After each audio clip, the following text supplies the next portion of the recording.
Hey guys, this is Dr. Sangeeta back with you for another lecture of Dental Partial, and today's video we are going to study about dental plaque. So without further delay, let's jump into it.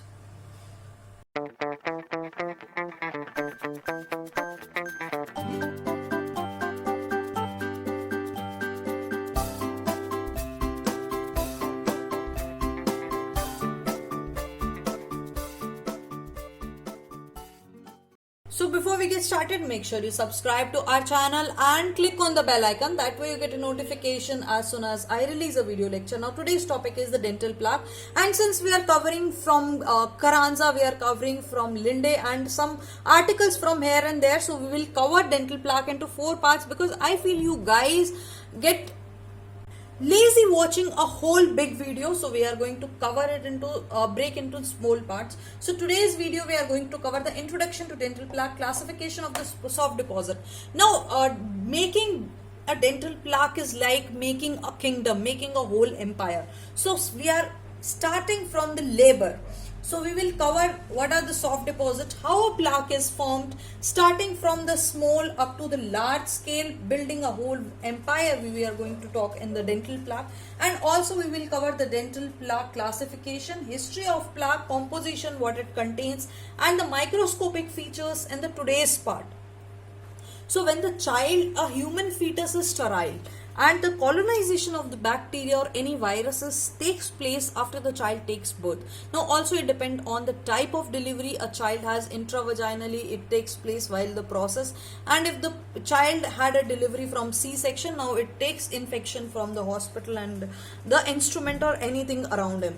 Now within few hours there is aerobic bacteria which colonizes first. Always remember one thing, that the first bacteria which colonizes is the aerobic bacteria.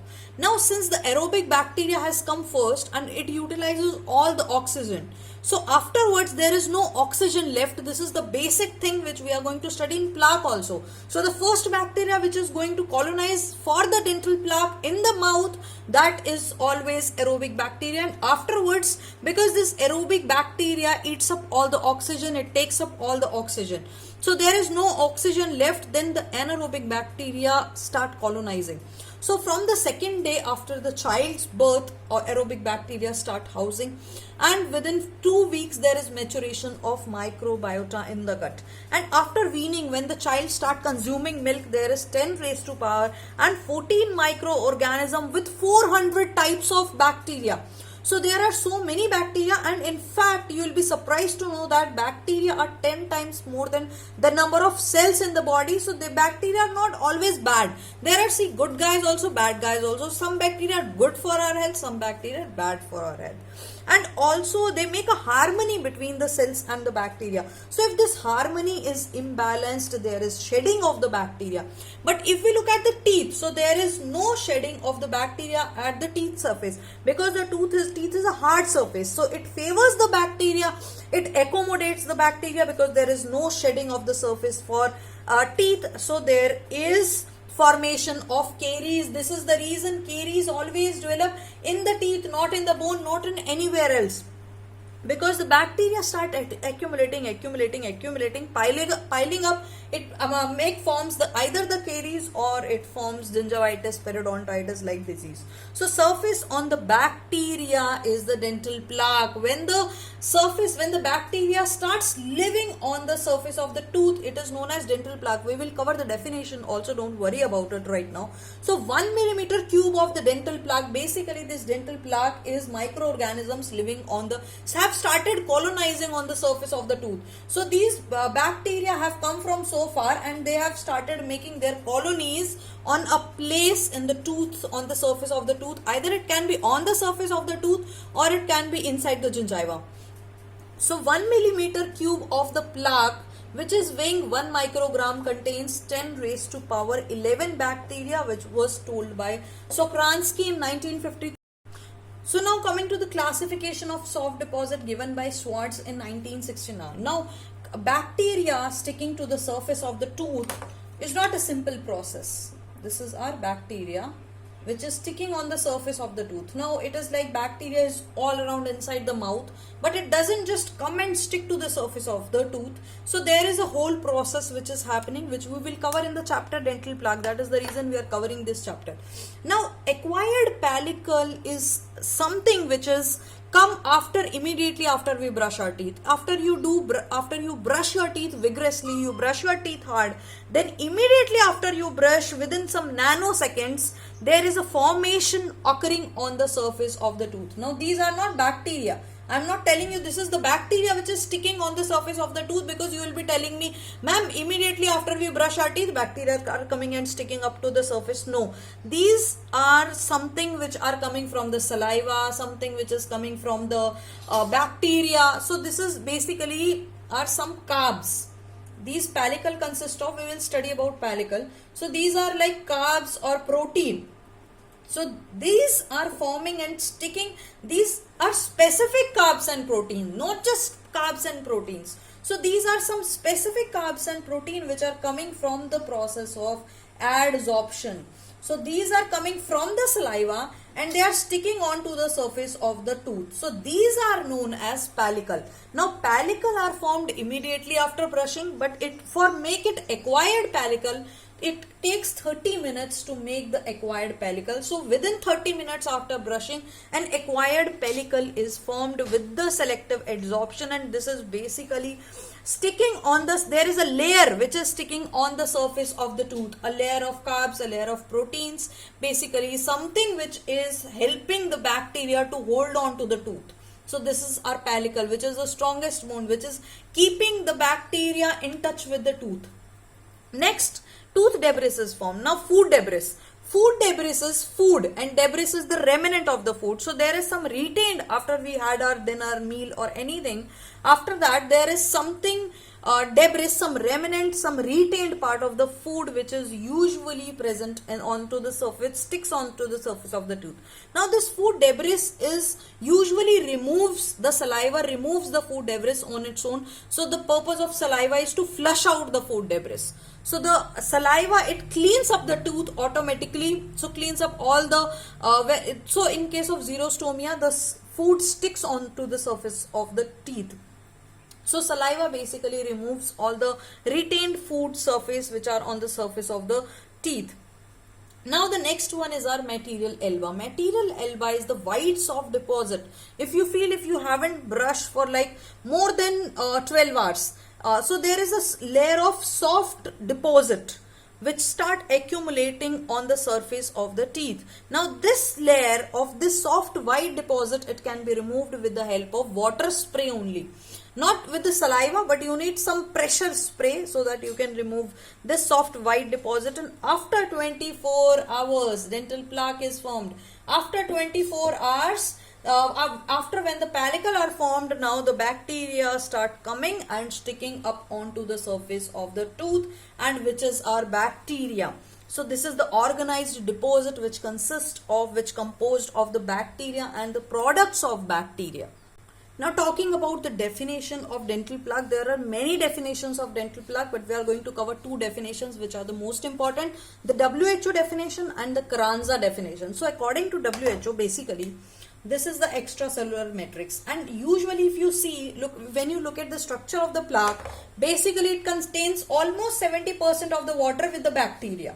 So this is the extracellular matrix with the microorganisms, and which comes and stick onto the surface of the teeth. So this is basically the plaque according to WHO. It is specific because plaque is accumulated by only a certain number of microorganisms. Not all bacteria can cause plaque. There are only specific microorganisms which are going to come and stick onto the surface of the teeth. Only the non-veg microorganisms. We will study the whole story later on. So only the microorganisms which are non-vegetarians, we have a big part of the story coming up. So the plaque is specific. There are only few microorganisms which can come and stick to the surface of the tooth and who can colonize. Now these microorganisms are making other microorganisms to come and stick. If not onto the surface of the tooth, they are letting their surface, they are giving them houses or homes to stay inside them. so or stick to them, and it contains of the microorganism, microbial species which are the specific microorganism, and strains which are embedded in the extracellular matrix. So this is the WHO definition in the 1978. And according to Carranza, now plaque is not present only on the surface of the tooth. If you have seen some crowns, if you have seen some implants also, failing implants, implant with peri-implantitis, and the plaque is the main cause which is causing the inflammation in the implant, and also on some crowns and in the RPDs, because most of you are the final year students and most of you have delivered the RPDs. So in the RPDs also you have seen the plaque. So plaque is not just something which is present on the surface of the tooth. Even calculus is present. Now plaque is not calcified, it is not mineralized. Plaque is just the accumulation of the bacteria which is present on any hard surfaces inside the mouth. So any intraoral hard surfaces, it is present according to Carranza. So plaque is defined as the clinically and structured resilient yellow grey substance that adhere tenaciously to the intraoral hard surfaces, including the removable and the fixed restorations. And according to WHO says that it is the accumulation of the bacteria, it is the colonization growth of the bacteria microorganism, some specific microorganism, not all the microorganism on the embedded on the extracellular matrix. So extracellular matrix, there are bacteria which are present, there is a colonization, that means the bacteria are growing, but not every bacteria, some specific bacteria. So Leon Villian was the first one to describe the dental plaque, and G.V. Black called it gelatinous plaque. And also you have studied G.V. Black in the caries, and we will also study in G.V. Black about in the furcation also. And Hogg gave the importance of plaque. He tells that the Warhog tells that the plaque causes periodontal disease. So we will study about Warhog in the trauma from occlusion also. And Walter Luce, he told that he gave this specific plaque hypothesis, which we will also study in the plaque itself. So coming to the classification of plaque, we are going to study three classification: Grant classification, Glickman classification, and Pavel-Godo-Raja classification. Now the classification of plaque is very simple. The plaque which is above the surface of the tooth and the plaque which is below the surface of the tooth. The plaque which is above the surface of the tooth is going to stick to the surface of the tooth, is going to stick to the crown. And the plaque which is below the surface of the tooth will be inside. If you remember our previous diagram, so the plaque which is below the surface of the tooth, now it is going to be in the sulcular epithelium. So basically in the sulcus, that plaque is going to be inside the sulcus. So basically if we see, look at the Grant classification. So Grant classified plaque into 5 types. Coronal plaque, which is present on the coronal surface, which is present on the crown. So this is coronal to our marginal gingiva. Next one, he gave the gingival plaque. Gingival plaque is the plaque which is present inside the gingiva, which is present in the sulcular epithelium. So which is present in the circular epithelium is our, this is our sulcular epithelium. So this one is our gingival plaque, which is present on the gingival sulcus, which is present on the external surface of the oral epithelium and our attached gingiva. So the third one is a subgingival plaque. Now subgingival plaque is going to go inside the gingiva. So this plaque will cause our periodontal pocket. The fourth one is the fissure plaque. So the fissure plaque is the plaque which is present onto the surface, occlusal surfaces of the tooth in the pits and fissures. So this is our fissure plaque. And the fifth one is our peri-implant plaque, which is accumulated, the plaque accumulation on the surface of the implant, which causes peri-implantitis and failure of the implant. So this is according to the Grant's classification. And if you look at the Glickman classification, Glickman classified according to the location. So according to the location, it can be either above the surface of the tooth or it can be either below the surface of the tooth. I mean on the surface of the tooth, above the gingiva and below the gingiva. If it is either above the gingiva, that means it is going to be supragingival, which is on the surface of the tooth. So it is supragingival and it is subgingival. So Glickman classified according to location the supragingival and the subgingival. So if we look at the supragingival, that means it is going to be present onto the crown, onto the tooth surface. So it is going to be either coronal, which is present on the coronal surface of the tooth, marginal, which is present on the margins of the tooth, and fissural, which is present on the pits and fissures of the tooth. And subgingival plaque he classified into tooth associated. Tooth associated, that means if we look at our diagram again, so if this is our diagram, tooth associated is the plaque which is associated on the surface of the tooth. So this is our tooth associated.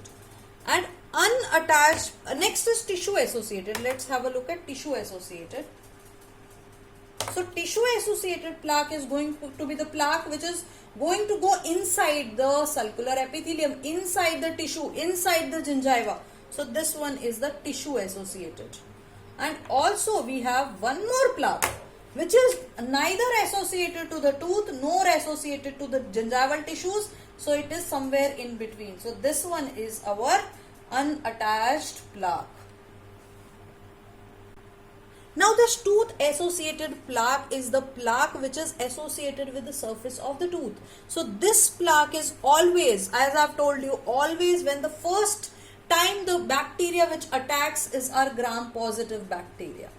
And the next time when the bacteria comes, this is a gram-negative bacteria. So the tooth associated plaque is the plaque which consists of gram-positive bacteria and mostly with some gram-negative cocci and the rods. And if we talk about the epithelial attached plaque, which is our tissue associated.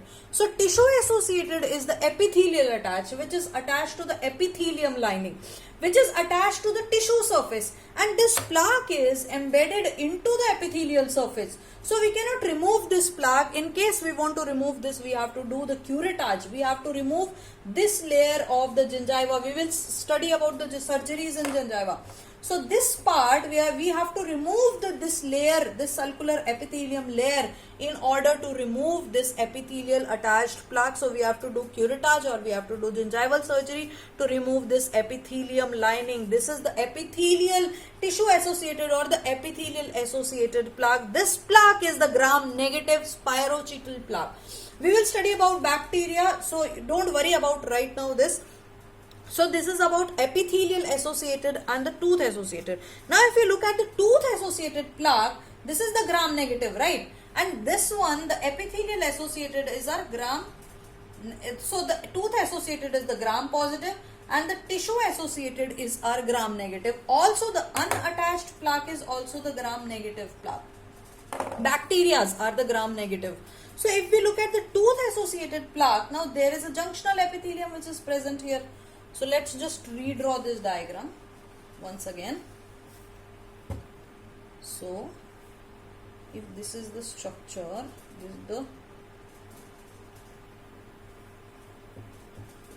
now here is the junctional epithelium which is present, right? So the tooth associated plaque doesn't extend to the junctional epithelium. It just stops on the surface of the tooth, and this forms the calculus and it forms the root caries because it is present on the cementum. It is present on the surface of the tooth, so it may penetrate into the cementum.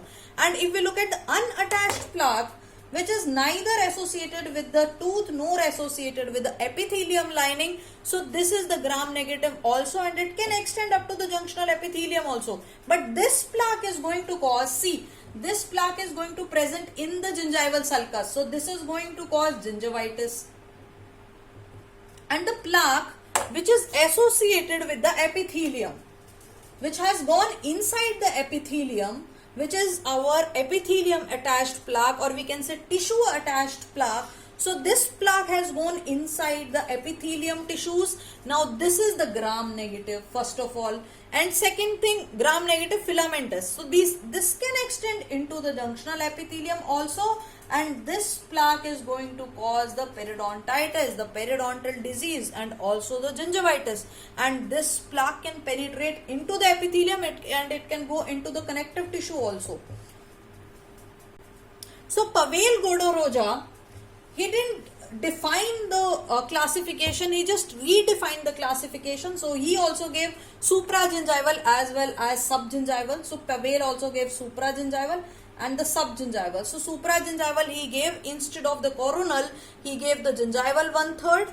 So he gave in the supragingival, he gave the gingival 1/3, which is present on the gingival 1/3. He gave interproximal, which is present in between the teeth, and the pit and fissures, which is present in between the pit and fissures. And the subgingival he gave the tooth adherent zone, the epithelial adherent zone, and the non-adherent zone. The tooth adherent zone is our tooth associated plaque, epithelial adherent zone is our epithelial associated plaque, and the non-adherent zone is our unattached plaque. So this is about all the three classifications. The grand classification, Glickman and Powell, basically what they have told is just the plaque which is present above the surface of the gingiva is the supragingival, below the surface is the subgingival, and the which is present above the surface which is associated with the tooth is the gram positive always. And then after the gram positive we have the gram negative bacterias.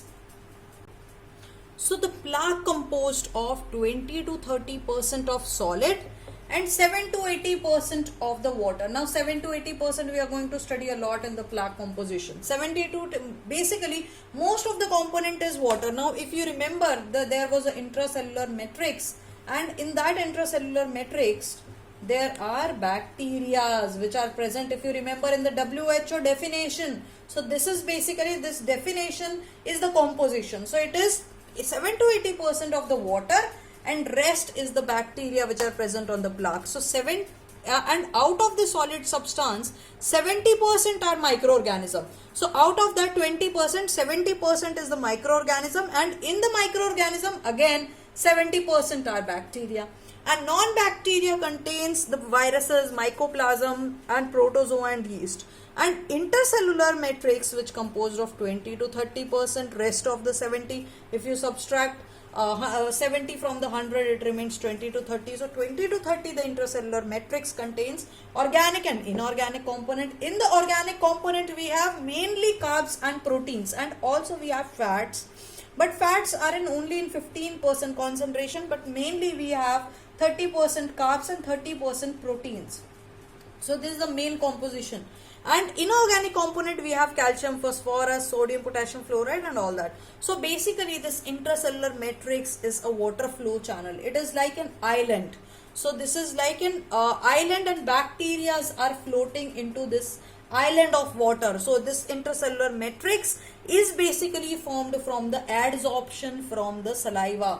So this plaque is adsorbing whatever the protein and carbs it needs. It is taking from either saliva or the GCF or the bacteria. It is taking only the carbs and the proteins and some fats also. So basically it is adsorbing. From the process of adsorption, it is taking some carbs and proteins, and these proteins are first getting accumulated onto the surface, which will be the pellicle. So pellicle is just not attaching directly bacteria onto the surface. So they are making some rough surfaces. So if you see this microscopic view, now this was the smooth surface of the teeth, and once this pellicle is formed, so the surface has become this like this. So this has become like this. So there is a granular surface. So it makes the roughened surface on which the bacteria can come and get attached to it. So this one is our composition of the dental plaque. So 1 gram of plaque, it contains 2 raised 2 into 10 raised to the power 11 bacteria. So 1 gram of the plaque contains 2 into 10 raised to power 11 bacteria.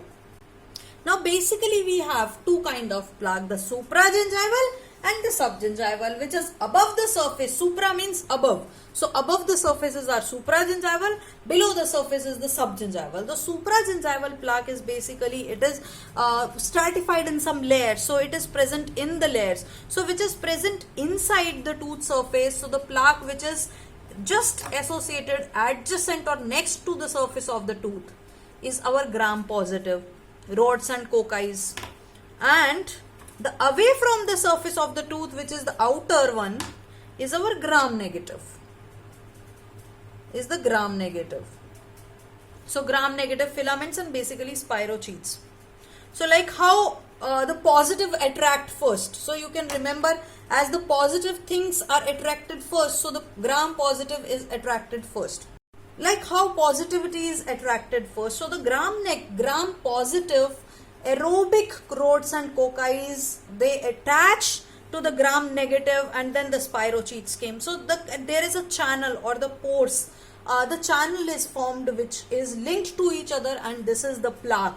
And the gram positive, the bacteria are in a single layer. They are present in one plane. So they are present in a palisading pattern. So they are present just in one plane. So these are like this, one plane, then another plane.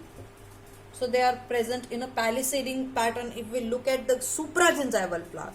And if we look at the subgingival plaque, now this subgingival plaque, when it is attached to the surface of the tooth, because below also it is attached sometimes to the cementum, so it makes a dense line, electron dense line, which is known as the cuticle, and it is this dense electron dense line is present between the subgingival plaque and to the surface of the tooth. So this line, it consists of all the substance which a bacteria needs for its growth. So this line or the cuticle is providing nutrition or supply to the bacteria, and the neutrophils and host mediators later on they come, and then there is the growth of bacteria happens by inflammatory process. So when we'll study about the host defense, we'll study that there are some bacteria which actually eats the heme. So they are making the inflammation. So these bacteria are making inflammation so that more of the blood comes in and more they can eat the heme. So it is basically the inflammatory process, the neutrophils, and there are host mediators which influence the growth of the bacteria in the subgingival plaque. And it is formed by the gram negative. So now can you see this green line? This is the gram negative. So subgingival plaque, there are deep pockets which are formed, and there is periodontitis associated with this, and it consists of the gram negative rods and cocci. So this is about the today's lecture about plaque, and in the next lecture we are going to study the development of dental plaque, in which we are going to study the coronavirus story, like how the coronavirus spreads. Like the same way we are going to study the dental plaque, how the dental plaque is spreading onto the surface of the tooth. So I hope that you have enjoyed today's lecture, dental plaque. And if you feel that you have learned something new today, then go ahead and hit the comment box and the like button, because this motivates me to put videos for you every day, because this helps me to help you with your career, to help you skyrocket your career and knowledge while you stay at home with your family. Stay safe. See you soon.